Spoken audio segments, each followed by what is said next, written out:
Okay, it's 7:06. At this point, we're going to begin part two of the public hearing on the notice filed by Coco Lulu Hospitality, Inc. pursuant to the Stockbridge zoning bylaws, section 7.2.1, requesting an appeal to maximum permanent sign size under section 6.8.7 and requesting a variance to exceed the maximum allowable 4 square feet area for a permanent sign with regard to their property at 30 East Street. Since the hearing that we began last week, we did receive a revised application which addresses some of the issues with respect to the conditions for a variance. I hope everyone's had a chance to review that. And I want to thank you for your contribution. And I guess I would just ask you if there's anything you want to review with the board since we've had our last meeting. I know we had a site inspection, and I guess I would turn the floor over to you folks to see what information you think we should hear as a board. We said a lot of our factors last week. We inspected it. We had a mock-up. I hope everybody was fine with that. And our main thing is, once again, it's the speed limit in front of the inn. The fact that we're one of the only 24-hour businesses in town. And it's an issue. So that's why we're bringing it to the board. And we did have a site inspection that took place approximately a half hour ago that members attended. Does anybody have any questions of the applicants, either based on the information that we received in their amended application or as a result of our site inspection? The only question I had, looking at the existing sign, went by, checked it out during the day and then again at night. The reason why the sign isn't working now, one of the issues I have is that the name is so small, and there's a logo. And the question I really have is, can't the proposed sign, show the boldness of the Stockbridge and the inn, within that 4-foot square sign? I'm sorry. Unfortunately, it can't because of the word Stockbridge. Okay. Because it's such an elongated word, and for it to be prominent and to be seen from a distance far enough away to give you a heads up when you're pulling up, we shrunk it. It's not even a full 5 square feet. It's under, because it's 3 foot by 1 foot 10 inches, which is actually a little bit smaller than 5 square feet. So we are under 5 square feet. I just wanted to. Right. And other thing is the inn part of it, in driving by, some of the points you've made, I totally agree with. You don't see the house or the inn itself to be a trigger to, look for a sign. You have to find the sign first. It is an area that, the roadway, is converging from 2 lanes into 1.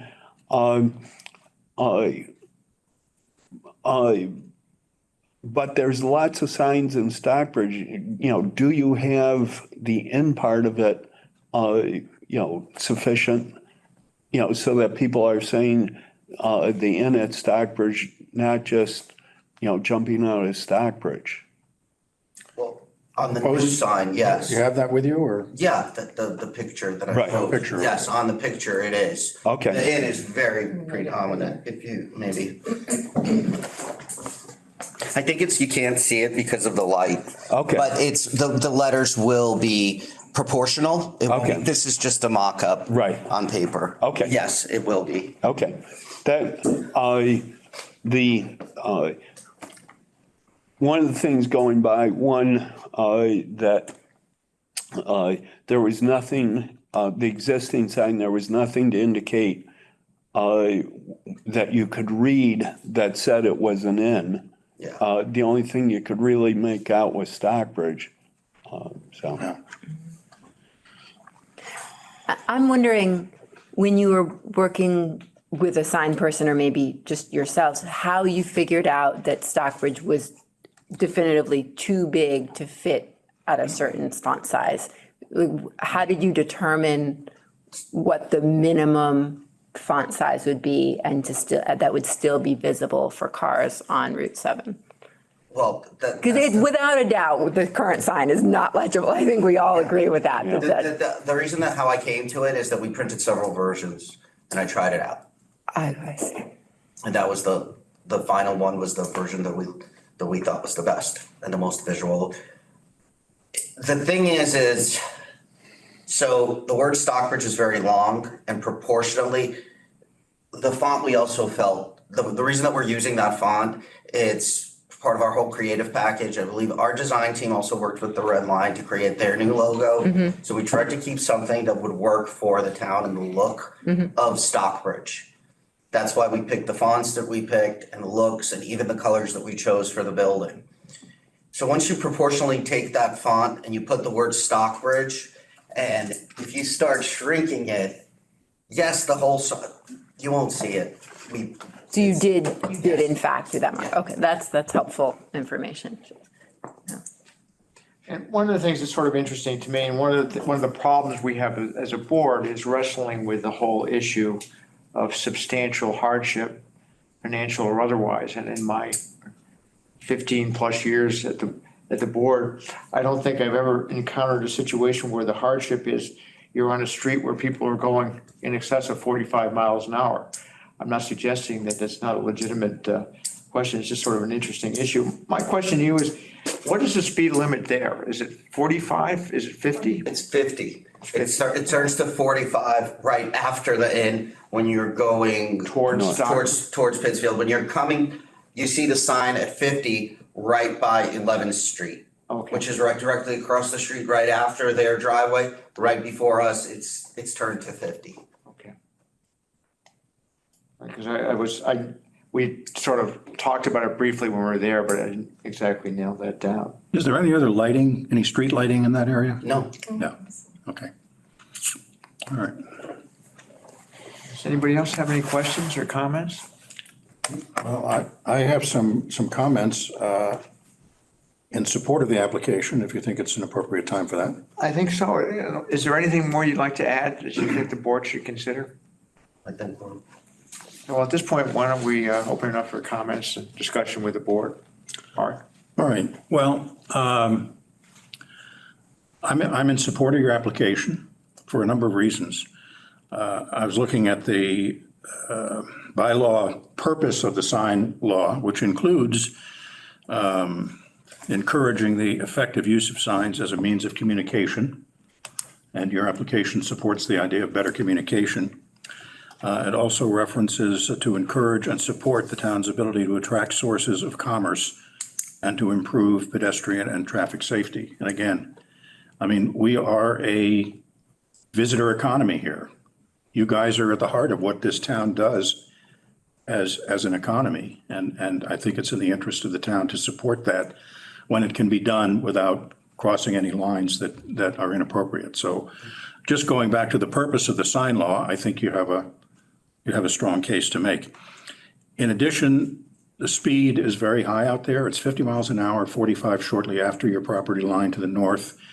The convergence of the lanes. If I was driving and there was another car on the other side, I'd be looking at making sure we both merge into one lane. I'm not seeing any signs, obviously. The lighting, as I mentioned, it's not, you're not seeing anything. And also, we have one of the points here in the variance application is relates to topography. and the land or structures. And I think you have an unusual place in the sense that you've got that big slope, and all you have is that little narrow driveway as access to your property, and you can't even see the end from the bottom of that. I'm thinking, you drive by a lot of inns and there's the big inn sitting right there on the road. There's no question about what's there. So the topography, I think, requires giving you an extra little break on the signage, because otherwise there's not a lot of information coming to you that it is what it is. It's also in a kind of a quiet, non-commercial area. It is an R4 zoning area. So it's not like there's a lot of commercial activity going on and you're kind of driving slowly and looking at what's going on. You think of going by the Red Lion Inn, you can't miss it. And there's a big sign and the building is right there, and you don't have that in your situation. So I feel like we could safely grant this variance. And I'm always worried about precedent, and so you don't have a bunch of people pounding on the door to make their signs bigger. But I think there are so many unique circumstances that you have in your property that I would easily feel comfortable explaining to somebody else with an application that unless they had some similar listing of issues that we could resolve with them, that we could defend this without worrying about setting a precedent that other people would stampede to the board to present to us. So I'm in favor of the application for all of those reasons. Anyone else have any comments or observations? Well, I agree with a lot of what Mark said. I think safety, we discussed safety on other cases that have come before the board. Safety is so important, and I drove by there at night, and I drove by there a lot. And if I was trying to find your place and my Google Maps didn't work, it would be dangerous to make a turn or even not pay attention as you're driving along there. So I think first and foremost, it's just, we don't want an accident in front of your property. We don't want an accident close to town. You're trying to support, like Mark said, the business culture in the village, but you're not in the village. You're at a 50-mile-an-hour speed limit. So I think this is pretty unique, and I'm in favor of the application for those reasons. Yeah, I echo all of Miles and Mark's comments, and I keep coming back to the unique. It's not technically topography, but the fact that the speed limit is so high. And I believe it seems that the sign bylaws don't contemplate their effectiveness in all zones of town in terms of speed. And your business is, I believe, the only business in town that is located on a stretch of road that has such a high speed limit. So in that sense, to Mark's point about precedent setting, there is no other business that even falls in those circumstances. And if you can't see a sign, it's hard to encourage the effective use of a sign if it's not visible. And in this case, it's not just not visible, so it's not just hurting commerce, but as everyone discussed, the safety issue of drivers merging and trying to find their way, it makes this particular property stand out, in my opinion. Yeah, I concur with everything. The one thing that hasn't been addressed specifically is the issue of precedent. And in my opinion, that if someone were to apply with these same issues that have been addressed and are, the key elements for a variance, I think I would feel comfortable in granting a variance to them. So I think the precedent is only to the extent that it takes a lot of issues being resolved in order to grant the variance. So, it's a long run around for saying that I'm not concerned about setting a precedent with this. So I think this is would be very beneficial. I would actually know what's up and back there more than I do now. It's not by any.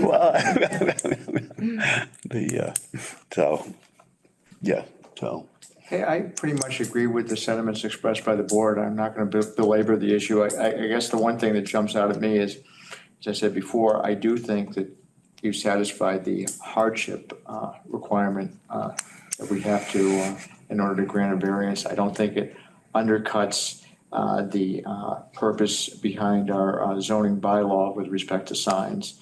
I think a slightly larger sign, to your point, in your application does accomplish the purposes outlined in section 6.8.2. And for those reasons, I'm in favor of your variance application.